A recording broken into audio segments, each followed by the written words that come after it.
നമുക്ക് ചക്കപ്പൂഞ്ഞും ചക്കക്കുരുവും തേങ്ങാക്കൊത്തും കൂടെ ഇട്ട് ഒരു കറി ഉണ്ടാക്കാമേ. ഒരു ബീഫ് കറി കഴിക്കുന്നത് പോലെ ടേസ്റ്റാണ് ഈ കറി.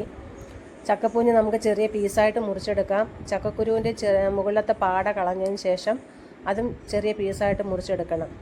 എന്നിട്ട് കുറച്ച് തേങ്ങാക്കൊത്ത് ഇതിലേക്ക് ഇടണം.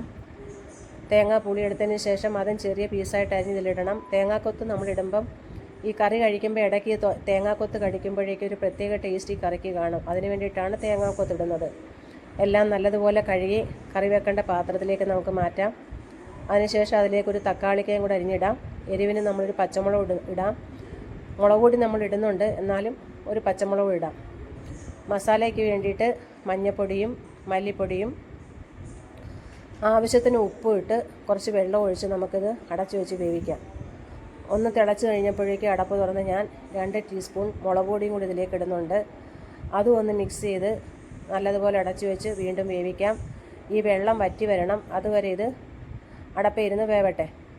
അപ്പോഴേക്കും നമുക്കിതിനകത്ത് കുറച്ച് കൊച്ചുള്ളി വഴറ്റിയിടേണ്ട ആവശ്യമുണ്ട്. അതിന് വേണ്ടിയിട്ട് ഞാനൊരു ചട്ടി അടപ്പത്ത് വെച്ച് എണ്ണ ഒഴിച്ച് എണ്ണ ചൂടായി വന്നപ്പോഴേക്കും ഒരു 10 അല്ലി കൊച്ചുള്ളി ഞാൻ ചെറിയ പീസായിട്ട് അരിഞ്ഞെടുത്തിട്ടുണ്ട്.